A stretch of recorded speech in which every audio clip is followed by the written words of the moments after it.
begins.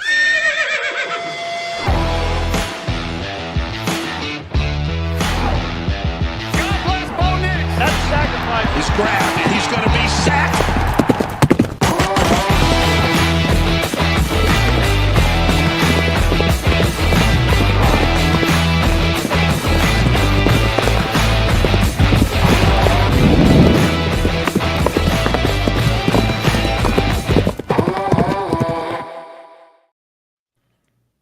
Yes, we're here. 2025 training camp. It's begun. That's right. That's right. We're pumped to finally be talking about real football. We got great hot takes, predictions. Everything you need to know about training camp is going to happen through the Horsepower Hour with my friends, Kodiak Broncos podcast, Mark of Marquee Sports, and Jeremy of Broncos Unbridled. Dude, how are you guys doing today? Are you guys excited? You know, it's like maybe it's kind of like Halloween. You know, it's like a holiday, but it's not quite like Christmas or Thanksgiving yet. But it's like it's nice to start getting in, kind of like the festive spirit. How are you guys feeling today? Amazing, phenomenal, especially because it's been a long time since we've seen our Broncos take the field. It's been 6 months and 10 days, I think, exactly. So I'm feeling amazing knowing that it's almost here. September 7th is almost here. Yeah, man, let's go. Want to shout out Victory Lap, Andy in the chat. Y'all go ahead, leave a like, subscribe to all the channels, and join the chat. This is what makes this show fun, is when you guys got takes too. So we have a loose agenda for today's show. We still have, the courtroom, Kodiak's karma, if we get to it, some of the leftover discussion topics from last week.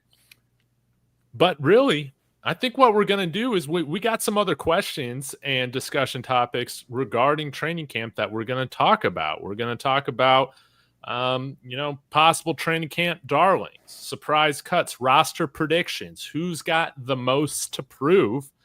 We're going to break all that down. So not to put Mark on the spot, but I know you had a 53-man roster prediction. Do you want to get into that, or, do you want to take care of one of these other questions? What do you think would be a good one to kick us off on tonight? I think we can get into it, but I'm not going to lie, man. I might have not hit save, so I got to make sure I saved it. No. On my roster. I mean, I kind of know them. I got my roster prediction too. We could let's pull yours up, man, and then I'll tell you if it's where I'm wrong. Okay. No, I'm going to tell you where we're both right. That's what I'm going to do. We're being optimistic today. That's right. I'm trying to think of some bad training camp predictions I had last year outside of Lucas Kroll. Yeah, I was looking back on it because I was redoing it. I had oh my God, what's his name? Throckmorton, which he ended up going on the practice squad. I actually felt pretty confident about Throckmorton making it. And then I think I had there was a couple others, but really, I mean, I feel like it's always maybe 3-4 guys max. Everybody else is pretty much a lock. It's really those last 3 spots that you end up missing out on. So yeah. Jeremy, can you think of anything, or did you just shoot 100%? I mean, I know you were big on Bo NIx doing his thing last training camp. Yeah, I think I probably predicted like Forsyth would take the center position over Weinberg. I had that too. Just because of the Bo NIx relationship. I believed it. But yeah, that's the only one I can really think of for the most part. It feels like, I thought Bo was going to start day one. That was the main thought going in. I mean, imagine a year ago, it was like, oh, it's going to be a 3-way competition, not even just a 2-way competition. It was a 3-way. Some people were in the Zach Wilson camp. So, yeah, what a difference a year makes here. No doubt. Yeah, let's Mark? No, I was gonna say Andy nailed it in the chat. I did have Clay Webb on the team taking Forsyth's job. Man, it gets really tricky when you get into the line play. It does. Because do you keep 8 linemen? Do you do 9? You do 6 receivers? Do you do 7? So it gets really weird. And also, you feel Alex Forsyth, you could probably get him onto the practice squad. Clay Webb, you probably can't. There's going to be some of that. And the swing tackle, backup swing tackle battle is going to be something I think is really under the radar that we need to be talking about. Because, we know what Palchevsky can do, but is that enough? Or do we need Frank Crum? Or do we want to really rely on your boy Matt Pert, I know. So it's a little bit concerning on the O-line, but yeah, it was interesting. So we can go through yours. Do you have 53 for sure? Because I thought I did, and then I counted, and I had 55, and I was like, shit. Yeah, I got 53. I know it won't fit on the screen, but let's cross off Brony, Kodiak's next jersey. Kodiak, are you good with that, or you want another long snapper, bro? No, it's okay. It's okay. I don't see a need to keep 2. I don't see a need to carry 2 going into week 1. You don't think so? We'll see. We'll see. Yeah. But I got those 3, but right now I got it split 25-25. At first, like a month ago, I had this thing 26 on offense, 24 on defense. Did not like it after I started recording that video. I'm like, man, this is stupid as hell. Why am I even putting this out there? But feeling a little bit better with 25. But let's talk about the offensive line. Jeremy, you brought up Alex Forsyth. Andy has brought it up. Mark, everybody. This was tough because I wanted to have good offensive line depth. The problem is that we kind of had more centers than we have traditional guards. I feel now, I guess Palchevsky can kind of play inside a little bit. We saw Forsyth play a little bit of, I want to say, right guard in some of the training camp and preseason games, but mainly a center. But this is probably a hot take coming from me.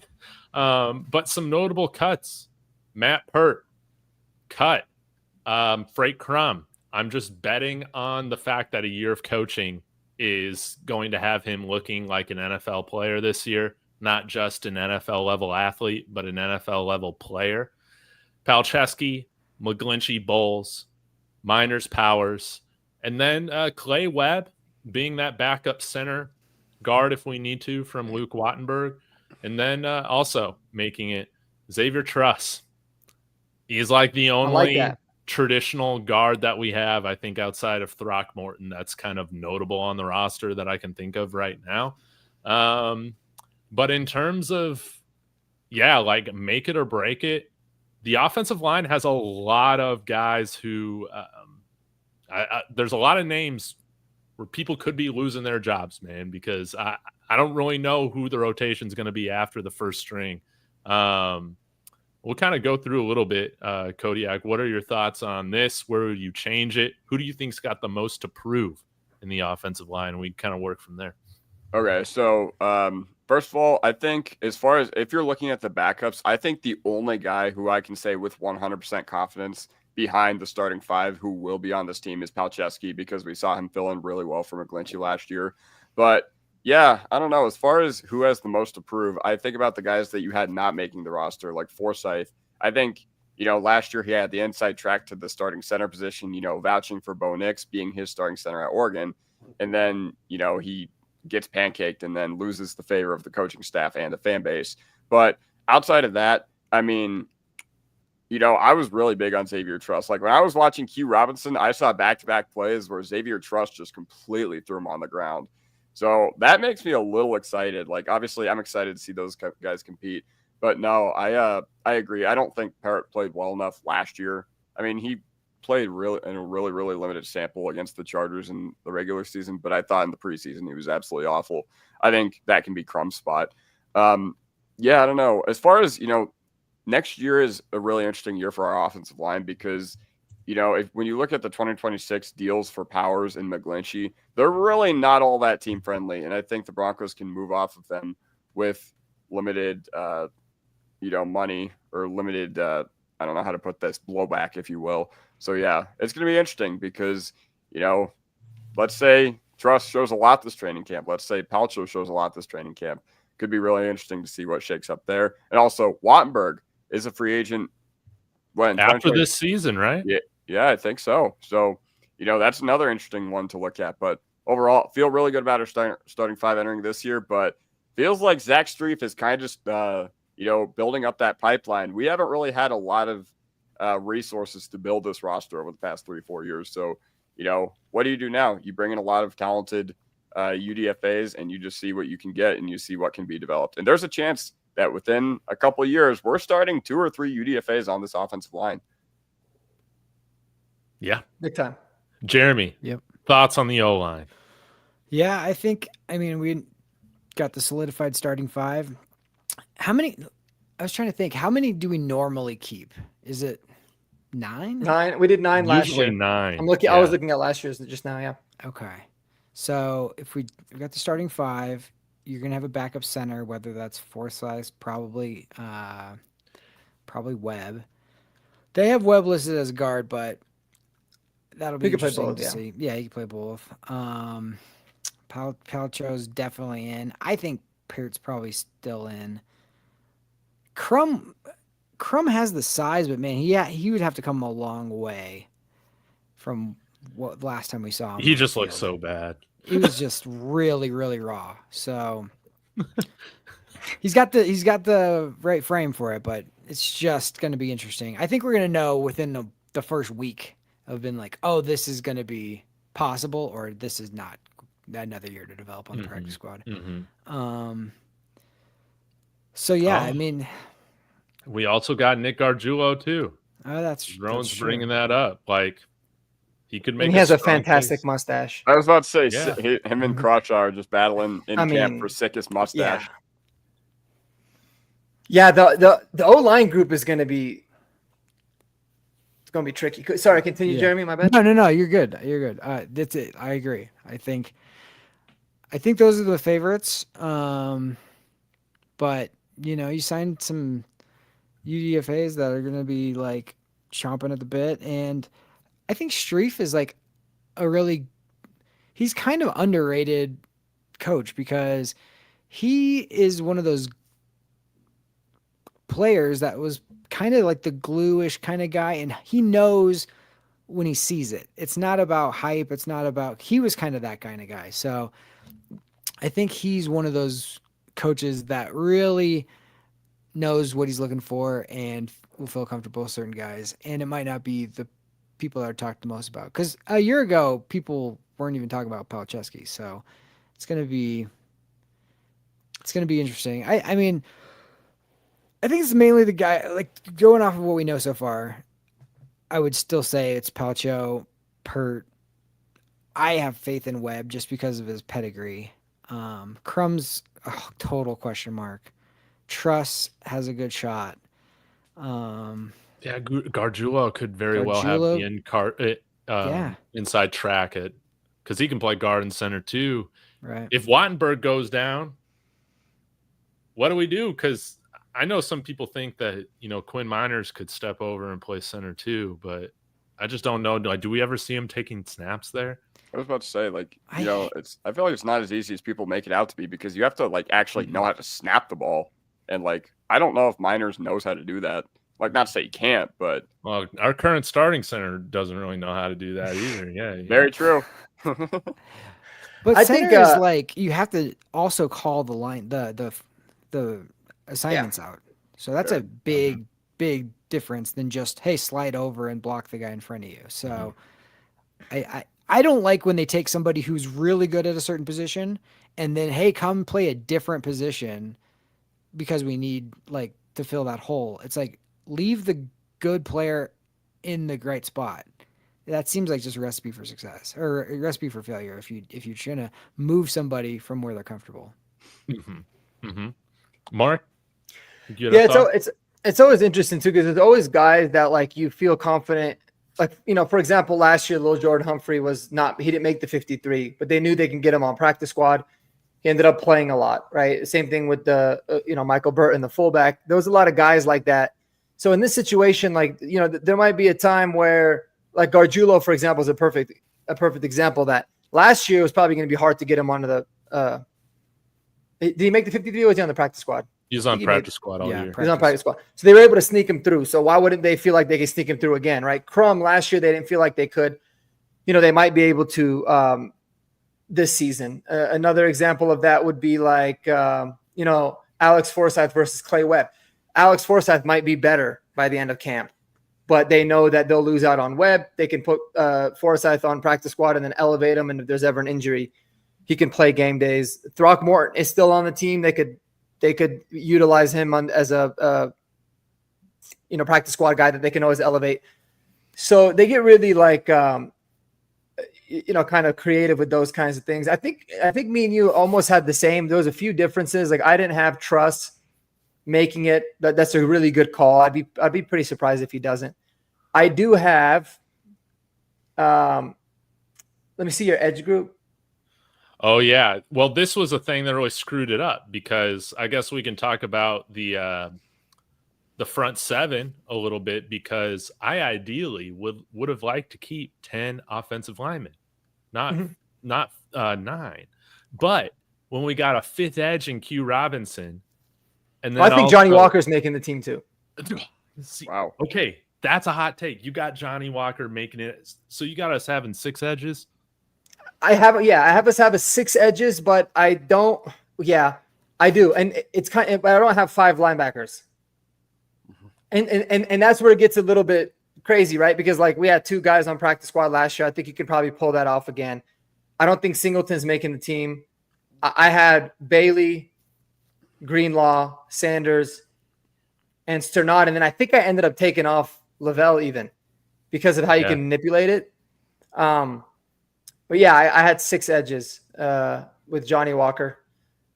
He got so much money as an undrafted free agent, and he looked pretty good so far from what they said. So those guys usually make the team. Mm-hmm. How much did they give him? I think 150,000. Okay, yeah, a nice chunk. Is the highest of all, and a lot of people were saying he looks pretty good. And again, he's one of those guys. They probably won't be able to sneak him through to the practice squad. So you could look at getting somebody else down there. Well, in this, we're just so loaded at edge. It'd have to be somebody like a Andrew Farmer or, one of those kinds of guys. But yeah, and that's where it gets crazy because it seems like 5 cornerbacks is so light, but I think that's what we did last year. That got us, with 4 safeties. Real quick, want to give a shout out to some guys in the comments and then we can get back to it. Eli throwing in the $10.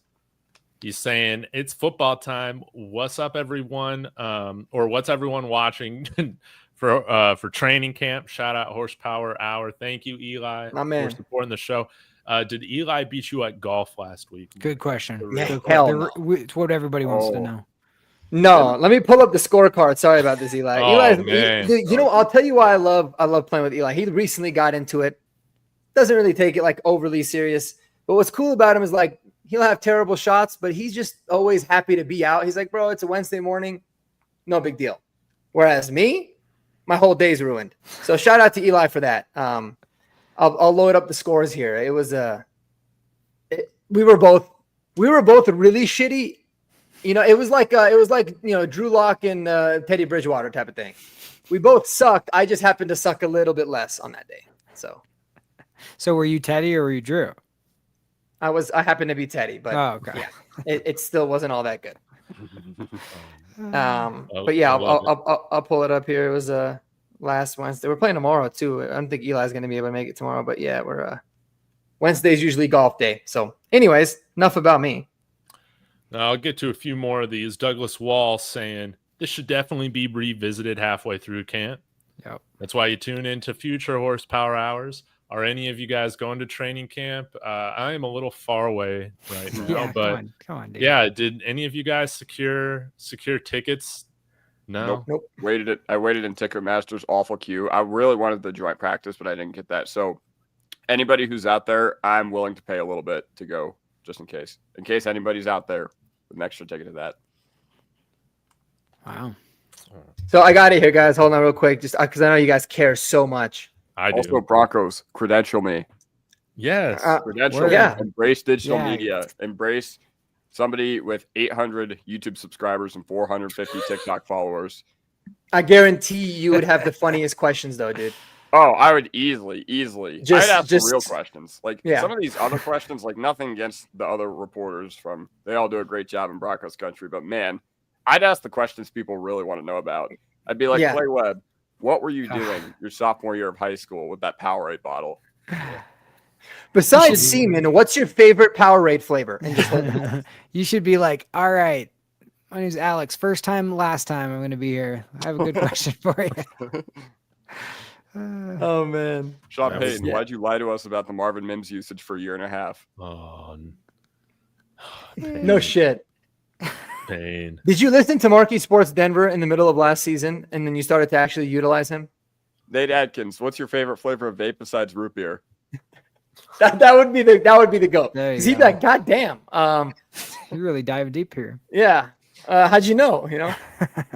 All right, I'm going to get us back on track here. Yeah, get us back Sorry. on track. Yeah, endoplasmic with the Yeah. $5. Saying my first ever super chat. Do your thing, boys. I mean, we're on the come up here. Legend. This will eventually be sponsored by Empower. So yeah, thank you guys for making this possible. You guys are what makes this fun. But let's get back to the front seven here. You might have noticed there was a big time name missing, and you might say somebody who has a lot to bet on this training camp is Ayuma Owazurike, right? Nicely I done. got him being cut right now. Jordan Jackson making the team, but it was very, very, again, he was like one of those guys on the bubble. Right now with our defensive line, we've talked about the edge group a little bit. How do you guys see that going right now? Who's kind of your bubble guy, the guy with the most to prove? We'll start with Kodiak and then work our way through. Yeah, as far as the guy with the most to prove, I mean, I feel like all these guys are relatively safe. The only thing is I don't have Jordan Jackson, I think, on my I don't have like an official prediction. I just don't see a need to carry him. Quite frankly, like I think as far as early downs, I think it's well held down by DJ Jones and Malcolm Roach. Maybe one of those guys that you can, I don't know, stash away or whatever. I don't have I also have Henningsen not making the team. I just don't think he has any future with the Broncos like at all. Great dude, yeah. though. Yeah, Great great guy. dude. Great dude. 100%. But yeah. No, as far as edge, like, you know, I would have had us only carrying 4 had we not used a draft pick on Robinson. But, you know, obviously these guys showed so much last year. All 5 of them, or all 4 who were on the team last year. So yeah, and then you throw Q Robinson into the mix, and he's primarily going to be on special teams, but you know, he has the potential to certainly develop into a household name. Then as far as inside linebacker, this is where things get a little bit murky. I guess my biggest surprise cut, even though Mark had already said that he doesn't have making the team, I don't have Singleton making the team. I just don't think he's like good at all. And he's a 31-year-old coming off an ACL tear. So, you know, the odds are just stacked against him, in my opinion. And I think the fact that a lot of our fan base hasn't penciled in as the linebacker too is ridiculous. But, you know, as far as the other guys, like, I really, like, if there's one guy I can choose to have a good training camp on this entire roster, Drew Sanders. You know, you got to reap that investment from a time where you had no draft capital and you still took him with a premium pick. You know, it's our ideal outcome that he becomes really good. I think he's still pretty young. He's only 3 years old or 3 months older than me. So, yeah, I just really want Sanders to take that step forward. And him and Greenlaw, they both went to Arkansas and they both tore their Achilles like February, March 2024. Never know how that could how there could be some mojo there. Salt and pepper. Exactly. But as far as I think Sternad will make the team as well. Like, he was a liability last year, but if he's, you know, thrust into game action against a bad opponent, I'm not worried at all. You know, it's interesting to see who's, you know, that 4th spot, in my opinion, because I don't think we're going to carry Singleton. You know, Kareem Reed, you know, Lavelle Bailey, JB Brown. That's another one. So that'll be another really interesting thing to watch there as far as the front 7. Yeah, Jeremy, how do you see this thing playing out? Man, it's not that this is what I want, but just from the vibes I hear, like, they just aren't as high on Sanders as, like, Alex is very confident about Sanders, and I still think he's a big question mark. Whenever you're changing positions on players and then you're changing back and we're not sure and we're hoping and he, you know, that's the one that is really a wild card. I think I'm more comfortable putting Singleton than him, just because it's a known quantity. But if Singleton does end up not making the team and Sanders does, that's a better outcome for us because that means Sanders has arrived and they were comfortable enough to do that. But where we're at before training camp happens, I wouldn't bet on that personally. I think Sternad got enough reps last year to probably have the coaches be pretty comfortable with what he can do. But yeah, it's going to come down to the two UDFAs like Reed and Brown, and it's just what are they going to be able to show? I think Bailey's is a solid choice, but hopefully one of those guys can really emerge and kind of sneak in there. Yeah, Mark, what are your thoughts on this room? You got any surprises outside of Singleton, which you already mentioned? I have Uwazurike over Jordan Jackson. Personally, give me the pitch, the case for putting Uwazurike over Jordan Jackson. Why you like him? I think Uwazurike, I mean, even though obviously it's been a few years, he missed with the gambling. He's got a crazy amount of talent, but really a lot of versatility. Like he can play all 5 spots on the D line. I don't think Jordan Jackson can. I think because he has the talent and he's played across the line, much less likely for him to stick around on practice squad than someone like Jordan Jackson. I think Jordan Jackson would easily be able to get back on practice squad. That's the real main difference, really for me, with that.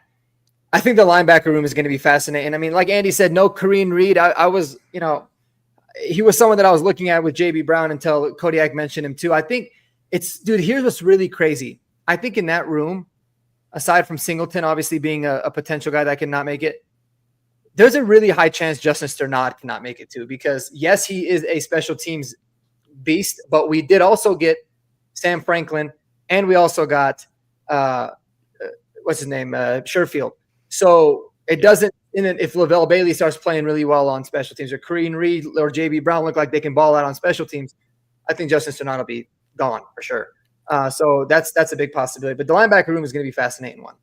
I think there's going to be a little bit more turnover than we anticipate. There could be some other guys too, but yeah, that's going to be a really fun battle to watch. Do you think there's a scenario in which, I mean, I'm not sure how I'd feel about this, but Singleton, Drew Sanders, and Justin Sternad are all not on the 53 come week 1? Wow.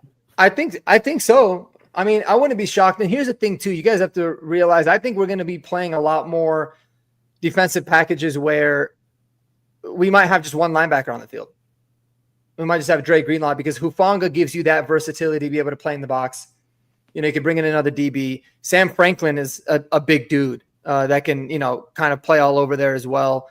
We did it a lot last year with Devin Key. We would take out one of the linebackers and play a few different DBs. Jade Barron now being able to play everywhere.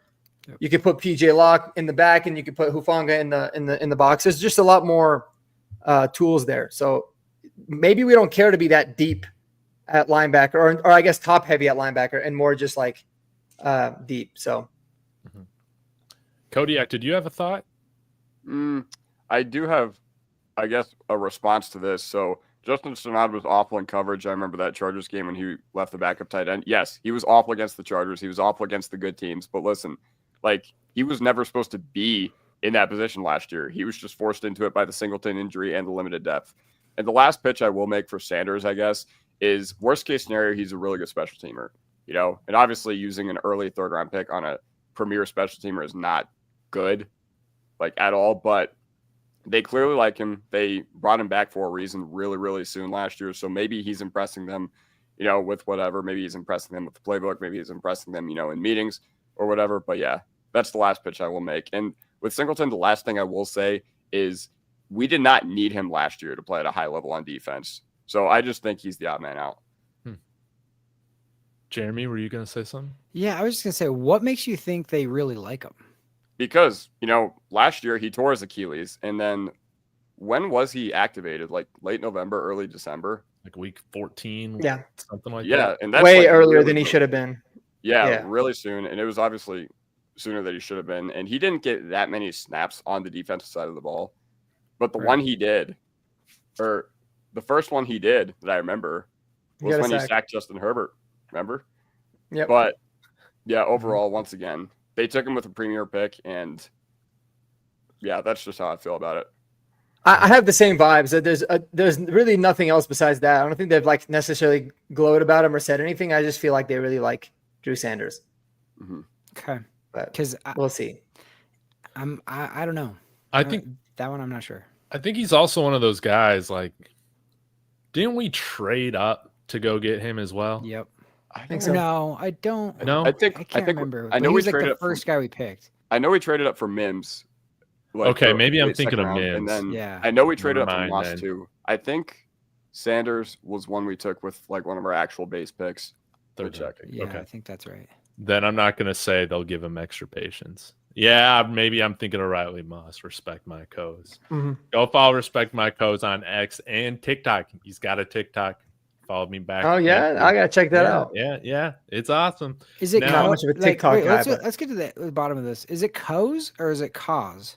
Codes like Goes- Broncos. Broncos. Respect my Respect my gotcha. Broncos. Yeah. Thank you. I've always said respect my kuss, and that's just because kuss is a bad word in Arabic. So What does it mean?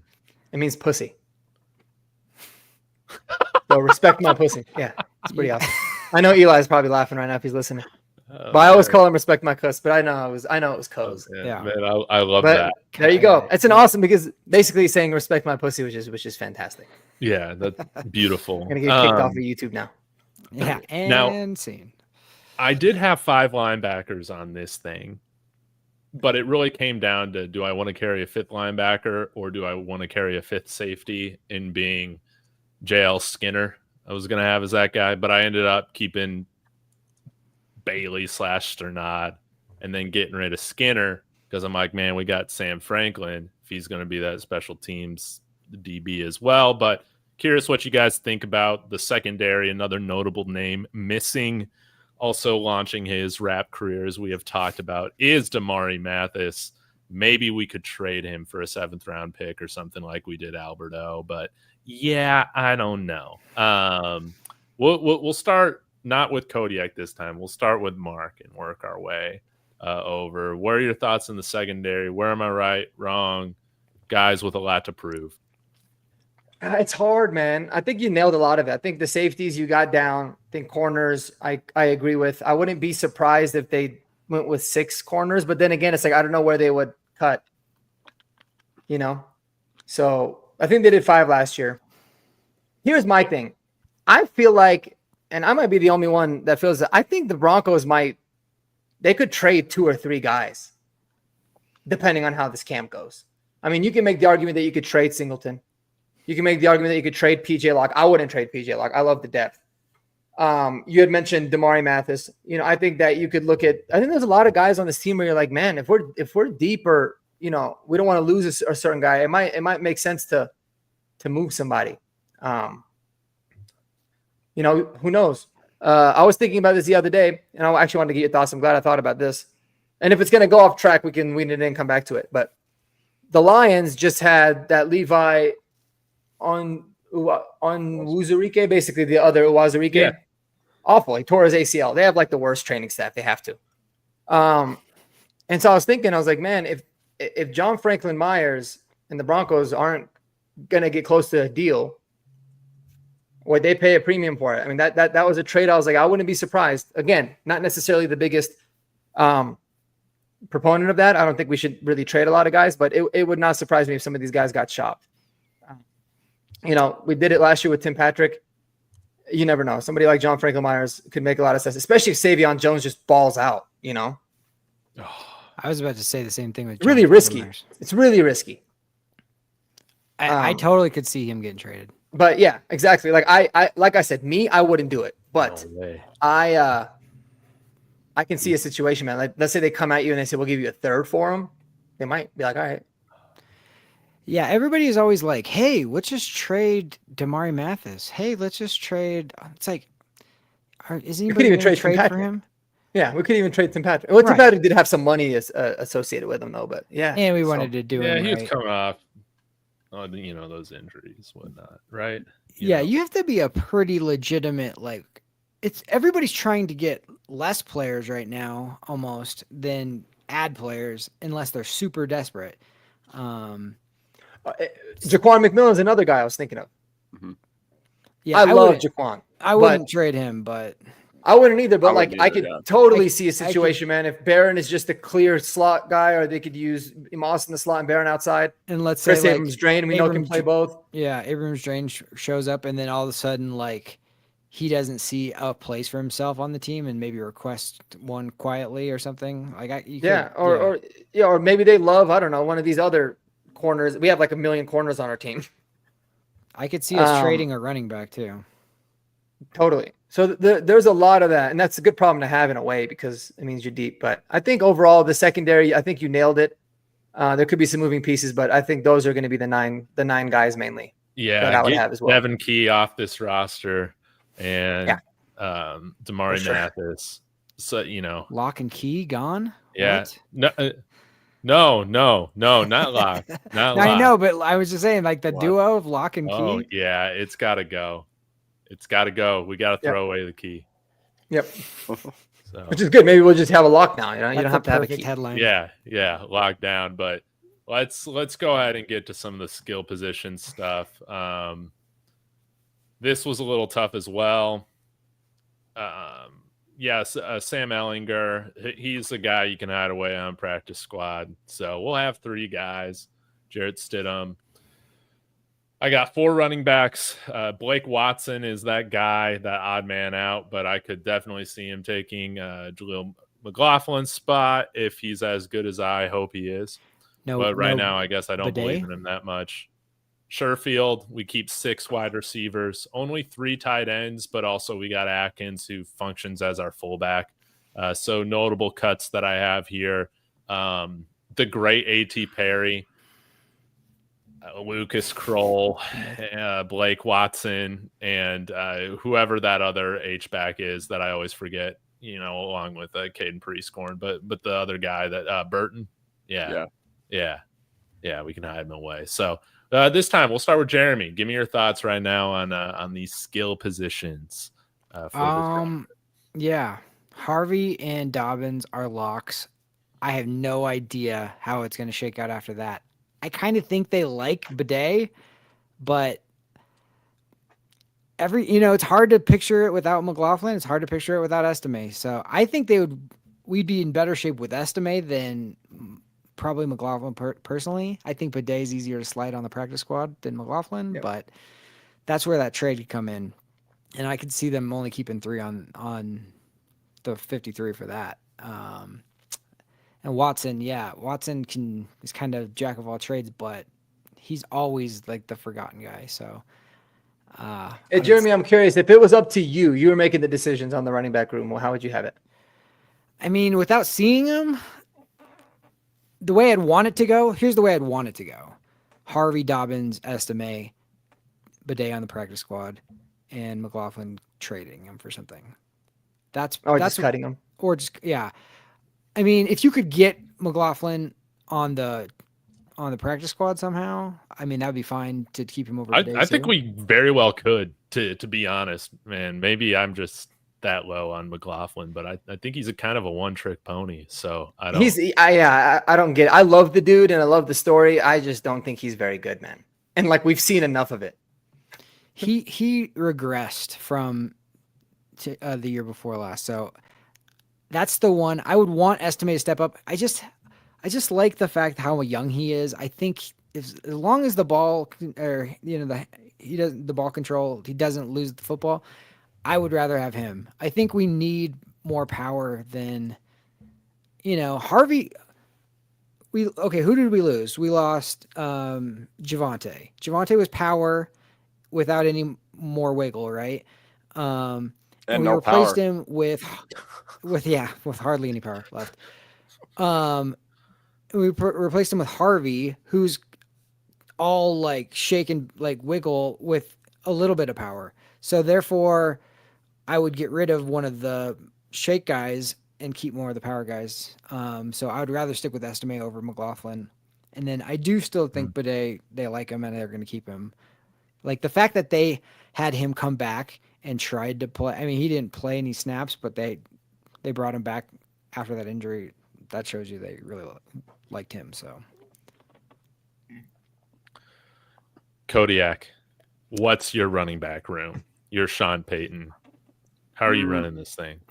Yeah, I'm probably going with the 4 that you're having here, except I will say if McLaughlin's role is not usurped by Blake Watson, I will be a little disappointed. I just, once again, it felt like early on in McLaughlin's career, anytime he touched the football, I was like, all right, he's going to make a play. And then for whatever reason, it just got worse and worse and worse. And, with Estime, I don't think enough has been made of his benching last year, even though I'm pretty sure he was the youngest player in the whole draft class, right? Mm-hmm. Was he? Or was Franklin younger? Or was it Troy? They were both 2 of the youngest. I know they were 1 and 2, but I think it was Estime. Estime was even 21. Yeah, he was 20.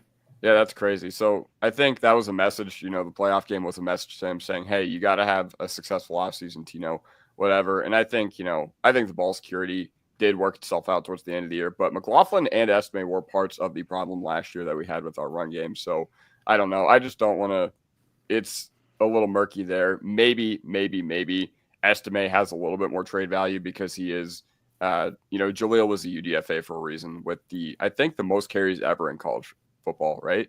Didn't he have the most carries ever at Youngstown State of any running back ever? I'm pretty sure. I don't know. So he already had a lot of his tread on his tires. He was 5'8", 5'9", 100. He had the most touchdowns, I think, in NCAA history. Some crazy like that. Yeah, exactly. But yeah. So overall, as far as this running back room, what is my ideal running back room? I mean, ideally, I would like Blake Watson in there instead of McLaughlin because those 2 or 3 touches we saw against the Chargers were magical. Yes. Yeah, you know what? Screw it, man. I'm sorry, Jaleel, but I'm putting Watson in now. Yes, sir. That honestly, I mean, I've been on the Watson train. I know we all have for a long time. That has to happen. There's no reason you can convince me that McLaughlin adds more value to this team running back room right now, at least, than than Blake Watson does. Just be used as a Blake he's a significantly better catcher of the football. Right, he's a great receiver out of the backfield, and he has kick and punt return experience. I think that position is gonna be dictated by who the other kick returner next to Marvin Mims is. My only question is, if Watson is as good as we hope he could be, why did they wait until week 15 or 16 to activate him? Yeah, exactly. I don't know. Maybe he just was, because he was new to the running back position, right? Didn't he transfer from? Yes. Yeah. He had played running back for 1 year. Oh yeah, I know Antonio Gibson did that too at Memphis. So maybe I think there was a lot of reasons. I mean, I think Sean Payton already hated having a 3-headed monster at running back, even though there wasn't a monster. It was like a fucking roly-poly. We just had what's it called? NPCs. We just had NPCs there at the running back position.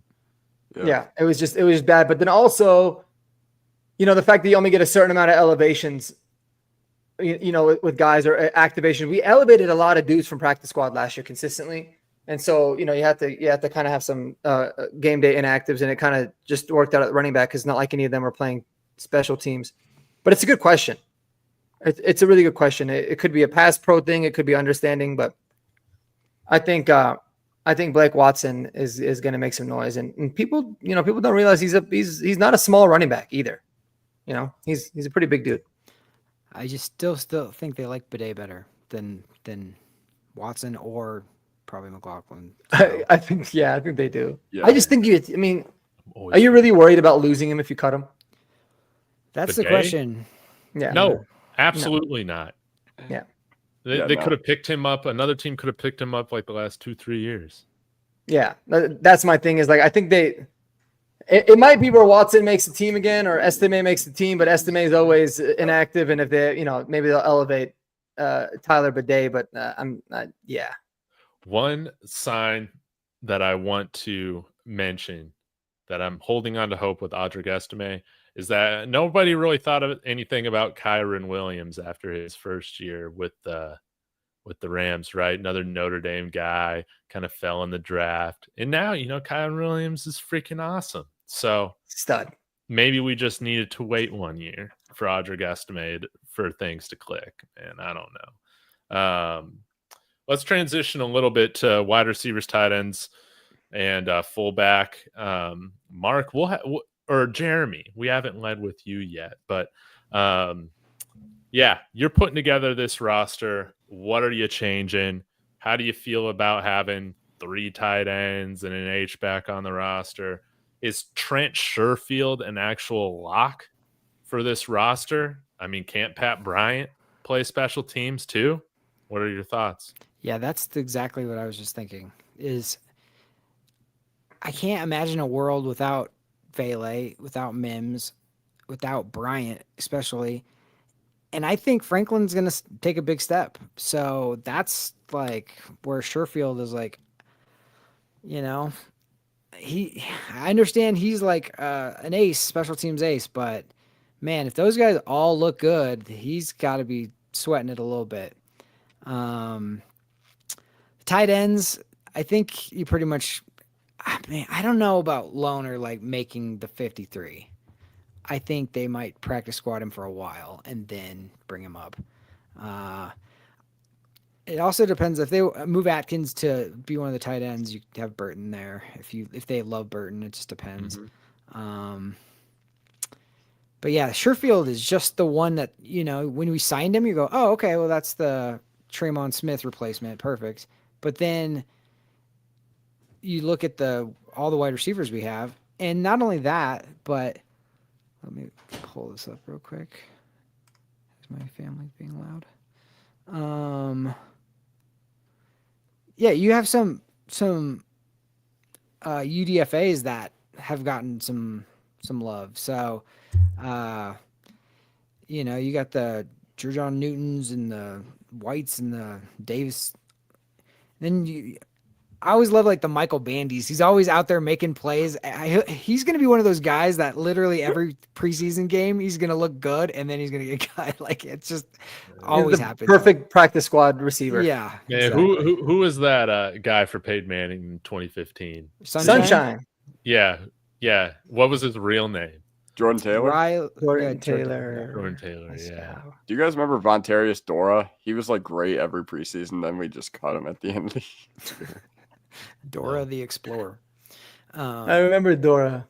God, that brought back a lot of memories, and you mentioned him in the chat that one time. Now, Andy's saying Peyton will be too scared of losing his son Loner to the Colts. Yeah, that's he's making my the team. thing. Is I think he's too athletic to cut. That's my thing. He's either making the team or they're gonna say he got an injury and IR him and give him a redshirt year. But he's making the squad. Didn't the Colts pick what's his name? The basketball player or the other guy? Warren. They picked the guy from Penn State. Yeah, Warren. Penn State. But aren't Tyler they're Warren. like their tight end room was almost as equally dog shit as ours was last year.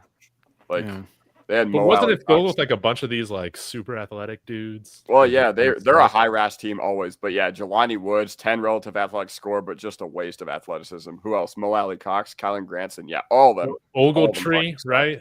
Yeah.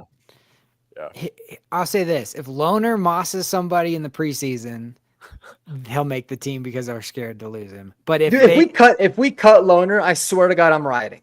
Dude, I'm ending Because my panel. that means that we passed up on the guy Kyle Monungai for a dude that didn't even make the team in his first year. Nah, I'm good with that. No, man. Yeah, this Kyle is Sean Monungai is Payton's definitely going to bong make the pick. team for the Bears. You Definitely. know, Sean Payton's not. Yeah, he's not cutting his bong picks. That's how I see it. Yeah. Another agree. thing I want to say is remember that play where Devon Bailey mossed the dude in training camp last year? That was when everyone was like, he's making the team. That was the first time I was like, I want to create Broncos content instead of NFL content. I remember that. Who do you? Yeah. It was a sick. Loner I does think it was that, over yeah. Riley Moss. Yeah, if Loner does that, Moss.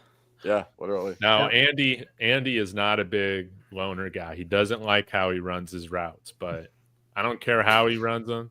Just get open. Again, he can be on this roster if we just teach him to run 3 routes. That's all we need, man. Run a fade, run a little hitch, run a nice little shallow cross. That's all we need him to do. And I'll say the dude is yoked, man. Yeah. I think a lot of us we think, oh, he played basketball. He's a white dude. You know, play for Have Utah. you guys looked He at is his blocking big. tape at all? Does he have any blocking tape? I haven't seen any, but I seen him set a screen. Thanks to Kodiak. Yeah. Box somebody out. Yeah. No, I saw him pick and but roll. it's for what it's worth. Andrew Mason did say he was ragdolling dudes in the blocking drills. Wow. You know, in rookie minicamp.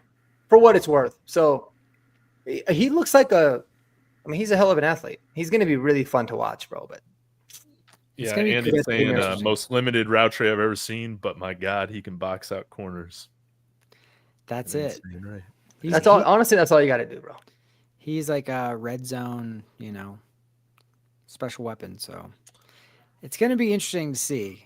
I predicted right when we drafted him, I predicted that he's going to make the practice squad, not make the team. But it's amazing what some basketball like dunk highlights will do for you, because you're going, whoa, shoot, maybe this guy's the next, Tony Gonzalez here. So it's going to be interesting.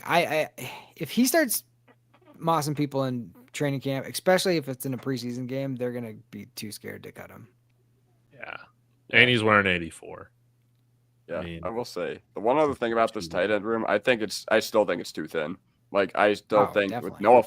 with Noah Fant out there, I'm like, man, you got to find a way to get him out here. I know a lot of people in Broncos country, they're kind of soured on the fact that we picked him to be a difference maker, and he just wasn't. But man, he combined, like outdid our entire room in production last year. So the fact that he's available for like dirt cheap now, like if Ingram goes down, what are you going to do?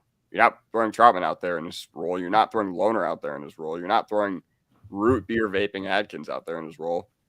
So yeah. You know who else is available? Greg Dulcich, baby. Oh yeah. Okay, that was the one thing you guys talked about training camp misses last year. I thought Dulcich would have a bounce back year, and he just. Oh hell yeah, dude! Anybody? I mean, you're thinking he's finally healthy. Right.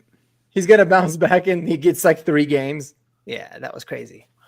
when they Bo- just, I agree with Fant, but now okay, add Fant on here just for hypotheticals. Who are you taking off? I know you can look at it and say it's an easy decision, but it makes it like really convoluted. I'm Yeah, taking it does. Sherfield off. Taking Sherfield off or a 4th running back. But I just don't think they are. The running back one I can definitely see. Because really, if your depth guy is Bidet or McLaughlin or Watson or Estime, is it really going to make that big of a difference? You could find a guy on the streets that can come in and probably, be a solid depth piece. So, yeah. I think we should sign Fant too. I'm glad you brought it up. That was one of my questions. I think Noah Fant's a no-brainer. Or even Gerald Everett, I think is still out there. You think we can convince him to sign with us, even if he might not play a bunch? Yeah, because his girlfriend he's gonna still want like 10 owns a studio here, owns like a fitness studio here. How the hell do you know that? Yeah, she used to come into Ocean Prime all the time when I worked there. Oh shit, I probably shouldn't have said that on air. And but they're still together? Yeah, it's fine. Yeah, they are, as far as I know. Nice. I mean, I think so. It's a different coaching staff. George Payton's still here, but it's completely different now, man. And this is the thing too, is like he can't block. If Fant cannot block, it makes no sense to me when you spent 3-4 years at Iowa. But maybe we can teach him to block. Maybe this staff can teach him to block, man. I don't know. I don't know. We got Troutman and we got Atkins. They can block, dude. Because I thought he would be a nice H-back, instead of Nate Atkins. Is he that bad of a blocker, though? Noah Fant? Yes. I mean, at least according to PFF, dude. His run blocking was like 40. I thought it was a little higher than that. Let me go back and look at it. Nah. But yeah, if he's the tight end 3 on our team, that's amazing. 42.3. Yeah. As much as I love Caleb Loner, I don't like the idea of having to depend on him in a role outside of being a red zone target. I think our tight end 3 is the person you have listed as our fullback. I think he actually showed up really well last year when he got the chances. He actually made some plays just outright. Yeah, he's a good player, man. So all root beer jokes aside, he's a good player. Yeah, he really is. Like he showed the most potential of being something. Like Troutman, we already you just know exactly what you're getting with him. It's not a high ceiling at all, but it's like a decent floor. But Atkins actually showed me a lot when he got the opportunities. He was like shaking guys in the open field, and he played really hard. And yeah, I liked him a lot. Okay. Let me get a water real quick. Oh, you're good. Get a root beer. I got a few other questions, guys. Like discussion topics that I think would be interesting. Yeah. To talk about with training camp and all that. So I didn't have this one on the list that I sent, but curious, either one of you guys go first, depending on what you think of. But there is no little Jordan Humphrey is no longer on this roster. Right. Thank God. But that means there is an open position of scapegoat for this team. Who is the scapegoat of the 2025 Broncos? Who is the 2025 Lil Jordan Humphrey on this team? Good question. Are we going? I mean, it doesn't have to be offense, does it? No. Oh. This can be as open-ended as you want it. Huh. I'm going to have to think a little bit about this one. Scapegoat. Like, if scapegoat means like making the bad play at like a bad time. Or just maybe getting like, as much as I wanted Lil Jordan Humphrey off this roster, he I think he did get like too much criticism for the role that he played throughout the year, if that makes sense. But like he was also worthy of it at the same time. It's like a dichotomy, right? Mm-hmm. Who is that scapegoat this year? Mark, you're smiling. Do you have somebody on your mind? And people in the chat, let me know. Who's our scapegoat for this year? I have 3 potentials that come to mind. I think Alex Singleton, if he makes a team, is one. I thought about that one.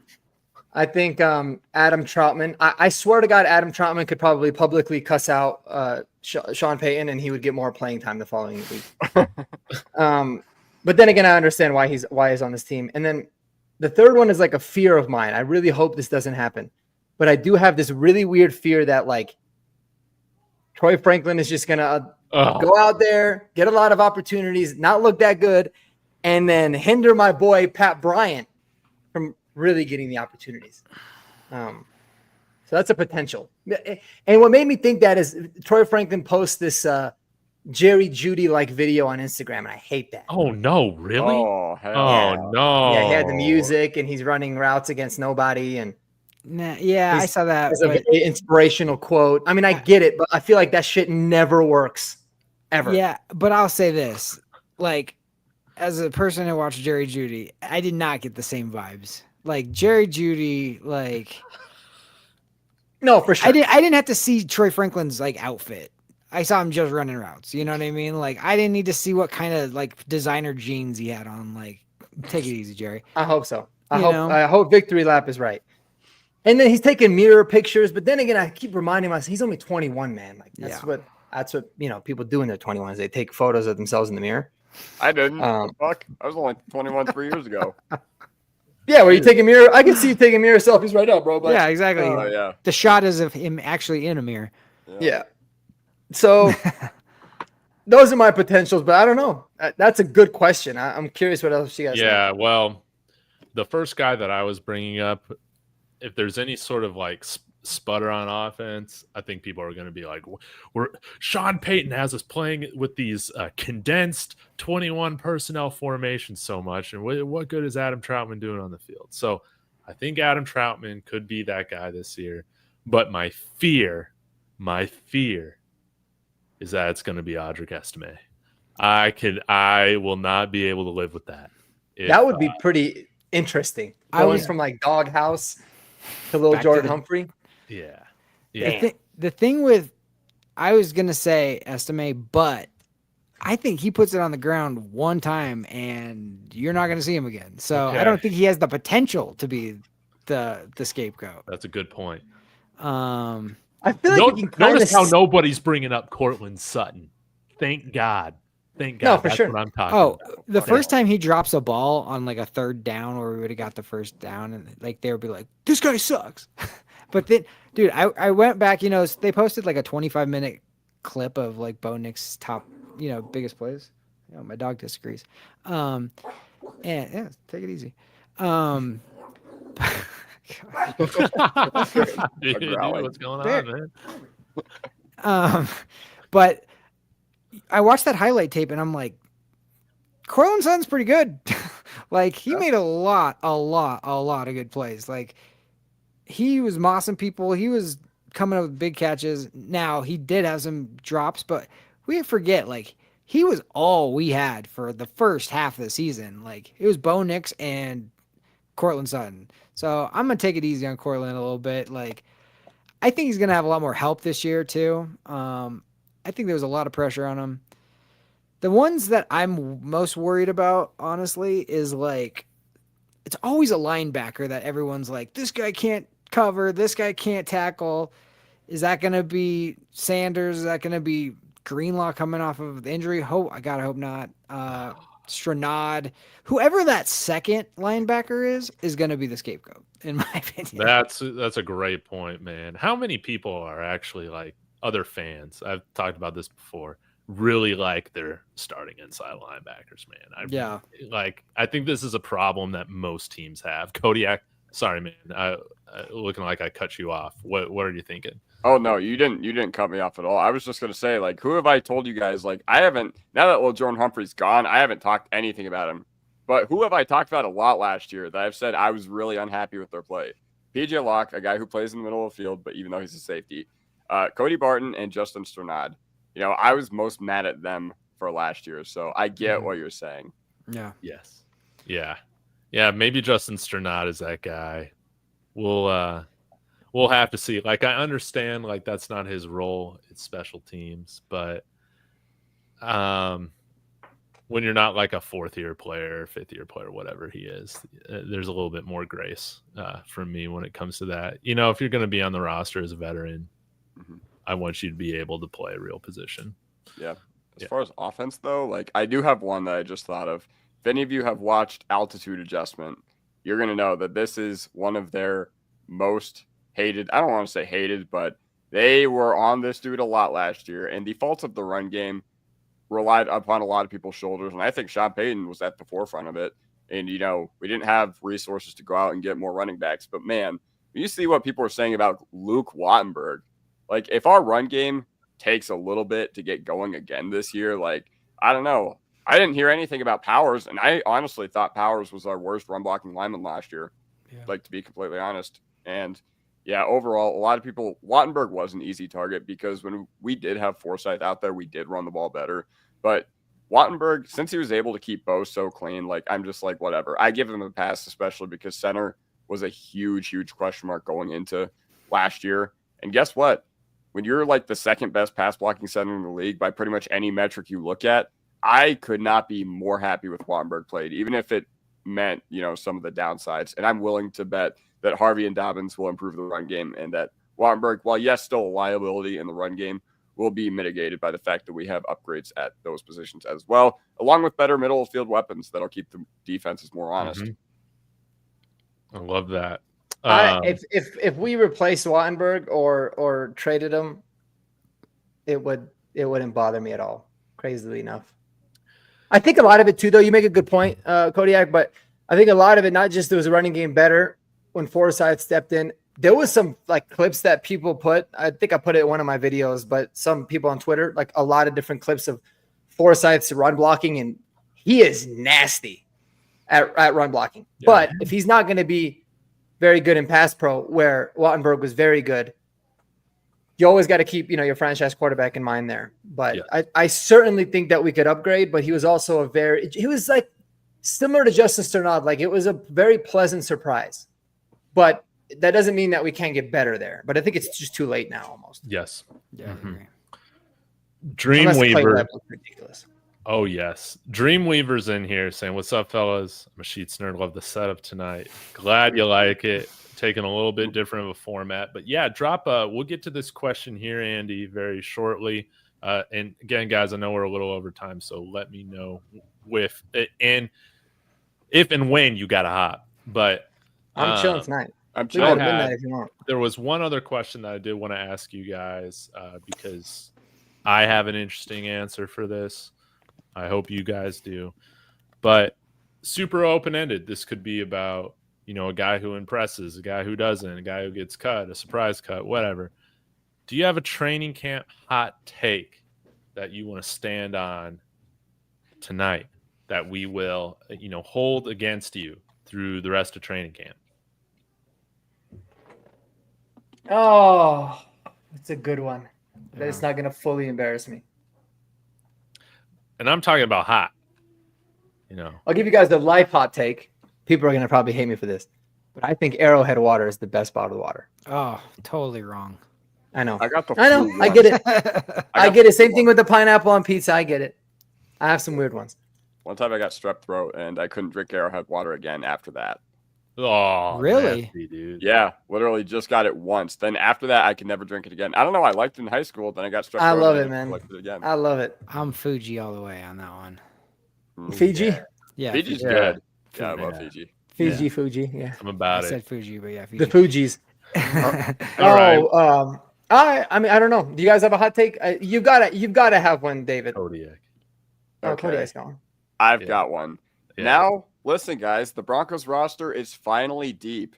So my not training camp hot take, but my preseason hot take is I think we win every single preseason game that we play in by 3 or 4 touchdowns. I'm not even kidding when it comes to that because yes, the other teams, they're going to have guys that are trying to make their money too. But listen, finally, we are a deep roster. Finally, we have depth on the offensive line. Finally, we have a really, really good coaching staff that, you thrust guys into limited action. You just got to see what you have against them, And overall, who do we play against? We play against the 49ers, the Cardinals, and the Saints. Saints, I know that's probably going to be like that's the third preseason game. So that'll be like literally the bottom barrel of the dudes playing. But I think we can do exactly what we did last year when we went into New Orleans and completely blew their doors off. What did we do against the Cardinals last year? We beat the shit out of them. And guess what? The 49ers are going to be here too. Or I think we're going there. I can't remember off the top of my head. But overall, yeah, I don't know. I just think with this roster and with this coaching staff, tell me why I'm wrong. I never even thought about the preseason. Yeah, I guess I To be just honest never with you, in thought terms about of it like that winning or losing. No, I can't argue with you on that, especially the 3 teams we're playing. I think we're a lot deeper than all those teams, for sure. Yeah, Andy's saying it was hot until it wasn't. I don't think Singleton makes this roster. I think that I'm the only guy on this panel right now that thinks Singleton makes the roster. No, I do. we'll I see. do. I Oh, will Jeremy, I will you one let up you go. guys because my hot take has to do with the linebackers. Yes. I think the starting linebacker outside of Dre Greenlaw is not currently on the roster. Wow. That is what I believe. Or it's going to be Lavelle Bailey. I really have a weird feeling about Lavelle Bailey, and that's what it is. It's just a feeling. Mhm. But I think he's going to have a really good chance to be it. But I feel like there's going to be somebody cut or something's going to go down to where we just bring in another veteran that they're a little bit more comfortable with, that's cheaper, that, becomes available, that's going to start opposite of Dre Greenlaw. We Who is that going to be? Kaiser White, but he got snatched up, I think, by the Raiders. Oh, yeah. My I've heard training about camp hot take. Or not. I guess he's still a free agent. I think there's going to be a somewhat decent trade sometime this training camp. I like that. That's I can Okay. see what that. think. My hot take, it only saves us about $2 million. But you might as well do it this year and save $2 million because next year you save the same amount of money. This is a super hot take. Ben Powers getting cut. Damn. Holy shit. That's That's too my early, I hot think. take. Now I'm a hypocrite because I have him making the final roster. Like you put a gun to my head. I'm saying Yeah, he's what on the the heck? team. But that's my hot take. Kodiak, you kind of primed this for me, bringing out the fact that he was a liability at certain times last year, and if they like the development of guys like Gargiulo, Truss, maybe Forsyth takes a step. I could see them moving off of Ben Powers. What if Webb would take that spot? I think I would love that. Now, some people who are a lot smarter than me, Andy, let me know if you're still listening, but there have been some other draft people that think he's more of just primarily a center in the NFL, not guard. Play his ass at center then. Say what? Play him at center. Have him be the starting center. That's a hot one. Then you move Wattenberg over to guard? Yeah. No, you can find somebody else. Webb. Yeah, Clay Webb could play guard. Truss, Yeah, move him to the bench. Gargiulo, yeah, Gargiulo. Throckmorton. Yeah, you make a good point with Palpowski. Powers, dude. Powers kind of is one of those vets that, like, if a team gets an injury, they need a solid vet. They want to make a trade, and maybe we eat some of the salary, and they get, they don't have to take too much. His numbers for next year are really affordable, so he could be a really intriguing trade candidate for some guys, especially if one of those guys that we had mentioned really steps up. Palczewski can play guard. I mean, so some people thought he was going to be a guard. Yeah, maybe Palcho's that guy. Maybe, like I said, maybe it's Forsythe. Then you have the Forsythe and Wanberg. So now we can't argue. We just have them both playing. Yeah, Gargiulo. Webb. You don't know. I think he is more of a center, but yeah, that's a really good one, dude. I like that one a lot. Yes. Well done. Hold me to it. Andy had a great question. Who are your predictions for the first TD against Tennessee? Let's start with Mark and work our way over. I think it's going to be Evan Ingram. Ooh, a tight end. All right. Oh, first touchdown. So, like, in general, I was thinking passing for whatever reason. Yeah. Bo Nix scramble touchdown. That's my prediction. Okay. That would pay out pretty good on the DraftKings. I should check that out. I'm going to go RJ Harvey. It's a good I one. think he's going to start hot. All right, guys, I've got the perfect prediction for you. Broncos win the coin toss, kick the ball off. Defense gets on the field first. Who did we sign to be the green dot this year? A guy who hasn't played since February 2024. Legion Stadium. Dre Greenlaw. Yep. Dude, could you imagine if that happens? Bro, He just gets a pick six. I'd First be, play? yeah, I don't know. Off I'd of be what we now is crazy. definitely going to be Cam Ward. Yeah. Yeah, exactly. We better beat the shit out of Cam Ward, especially because we're returning 10 out of 11. We're returning 10 out of 11 of our starters. Cody Barton was the only one we lost from last year. And literally, We replaced him with Greenlaw. You're replacing with Dre Greenlaw. So, yeah, that's how I'm feeling. I love that. Yeah. And rookie quarterbacks, week one, even the ones that have had good rookie years over the past 2 years, like Jaden Daniels, Bo Nix, CJ Stroud, they all struggled week one in particular. So that's all I'm going with. How about Marvin Mims just returns the kickoff? How about that? I was thinking that. Or they do a fake, Broncos get the ball, we go 3 and out. They fake the punt with Crawshaw, and he takes it to the crib because that dude can run. That's what I'm talking about. That's what I'm talking crazy. about. Now we're getting crazy. Now, I was going to go with Nate Atkins because I'm like, man, we do a little bootleg there on the 5-yard line, like Andy's saying. But, I'm going to pin my hopes on Marvin Mims developing more with his route tree this year. And, man, Sean Payton just loves to take these deep shots with Bo Nix. So why not have it be a deep shot to Marvin Mims to start the game off against the Titans? I think we come out very aggressive against the Titans. I don't think we dink and dunk or really anything like that. I think we try and put pressure on them, from the first snap, man. So that was a great question, Andy. Yeah. What if the way we ended the season, a long bomb to Troy Franklin against the Bills, what if we start the season the same way? I could see that happening too. Play spray everywhere. Well, yeah, if he's going to be a 1,000-yard wide receiver, right, Kodiak? Are you still standing on that? 1,100. Fuck yeah, I'm standing on that. Let your nuts hang. I love that. I love that. That'd be cool. That would be. ET saying, I know I'm a little late, but yeah, got to say, rest in peace, Ozzy Osbourne. He played at the Invesco Field in 2001 Ozfest. God bless, a metal icon. Yes, absolutely. We've lost some stars this week. We lost the guy from the Cosby Show, too. What was his name? Malcolm Jamal Warner. Rest in peace, man. Theo Huxtable. These that stars are gone too soon, man. That one's really sad because he was like on vacation with his family in Costa Rica and the undercurrent got him. Yeah. That's crazy. I can't even imagine that happening. Yeah. Makes me scared to swim, man. And you guys know Cody Barton signed with the Titans? Yeah. Yeah.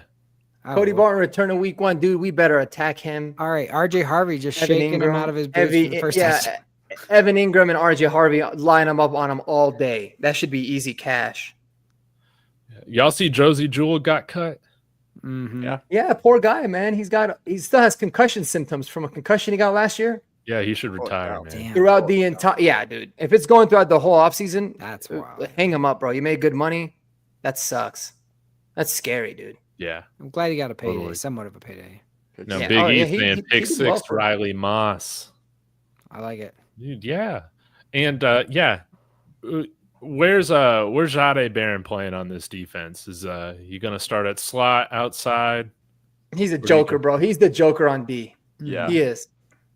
It's gonna be fun. The Air Baron. Yeah, that would be sick if he got a pick first game, like just to start the career I could see it. that way. I could too. Yeah, I don't think these guys are gonna be throwing at Surtain this year. No. You know, I think another hot take might be that Jade Barron's the starting corner outside of PS2, and then maybe they put Riley Moss inside, or he can be a little more of a hybrid. I mean, I don't think it's. I don't see a reason for it. Right. But I mean, you never know, dude. This is 20th overall pick, and he's stupid talented. Thor Pointer. I think the reason why he was drafted so high is just because of his versatility so much. So it's just like, Riley's in the right spot for him, like for his game. So I just think you'd rather move Jaleel than you'd want to move Riley personally. But I think a lot of it could maybe depend on the opponent too, who we're going up against. Yeah. Yeah, but we better throttle the Titans. Absolutely, man. Oh yeah. Yeah, we should. I mean, come on. That would be crazy if we didn't. Well, I think, dude, that takes care of all the hot questions we had. We went over our predictions on the roster, who's got the most to prove, some hot takes, and answered a few questions tonight. Anything else, guys? We had the famous Biggie Bronco talk to text typo. Gotta love that. Yeah, man, I love Riley Moss. I love a it. tradition like no other. Wow, 35-0. That would be a great way to start it off. I think it's gonna be. I think we'll win handedly, but it might be pretty ugly at times. I hope not. But I got in Tennessee. It's here.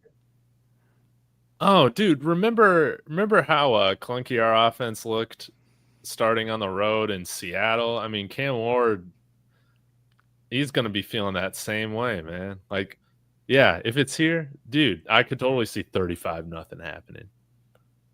Yeah, the only thing I will say is that 6 years ago, like Cleveland during the 2019 offseason was like the big winner after they traded for Odell Beckham Jr. Then week 1, Tennessee went into Cleveland and won like 45-13.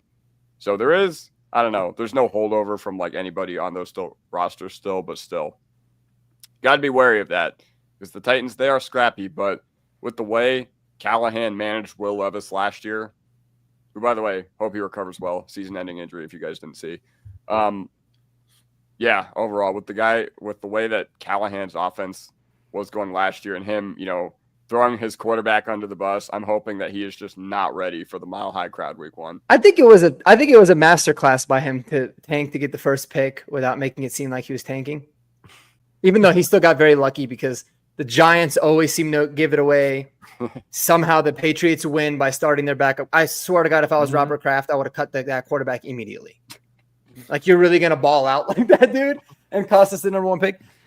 Yeah, I mean, Tennessee's got some good. I just realized looking through their roster, they got Alec Ayomanor, they got Xavier Restrepo, some guys that we liked. They got Calvin Ridley still, obviously, Chigo Okonkwo, who's a pretty underrated tight end. I mean, they've got some intriguing guys, but I think we should certainly. There's no reason on earth that we're not starting 2-0 this season. Yeah, no reason. I am a little worried against the Colts because when we play them, our teams often forget how to play football against one another. It's true. Who's gonna make the dumber play at the worst time this year? Yeah, but we'll see. Dude, we'll see. It's all about playing good in in November and December more than anything. So Whoops. Screwing this whole oh no, where's everybody going? Well, I guess maybe we'll get to some of the games next week if we get to it. We'll have like real drama to talk about next week, which will be a lot of fun. But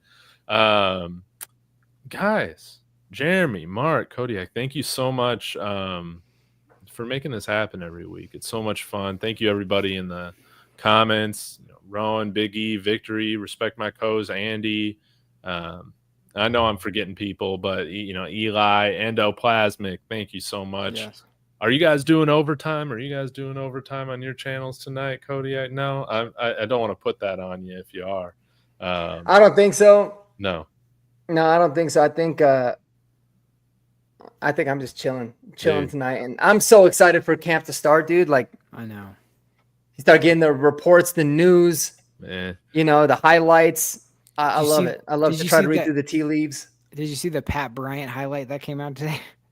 It was like from a mile away, but like apparently, it was hard to somebody tell. pulling out. Oh yeah, no, he made a really good catch today, apparently. So. I wonder who was over. Oh, here I got it. Oh, Let's go. Let's go. Let's put it on here. Go. Oh, give me a second. It's like from Knicks or nothing. It's from space, but here we go. Oh yeah. Oh, who's that on? And who threw it?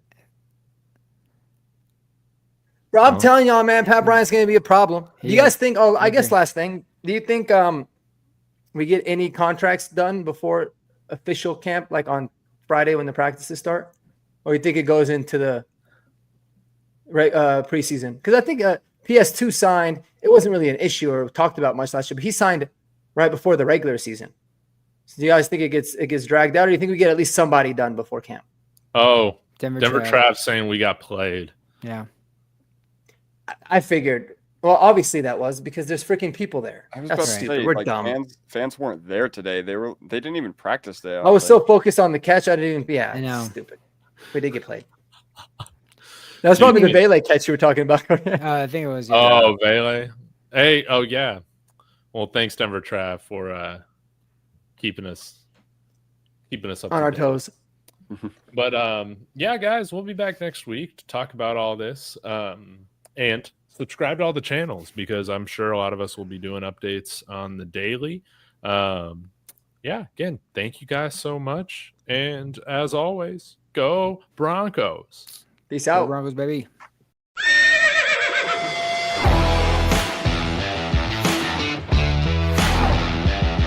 bless Bo NIx. That's sacrifice. He's grabbed.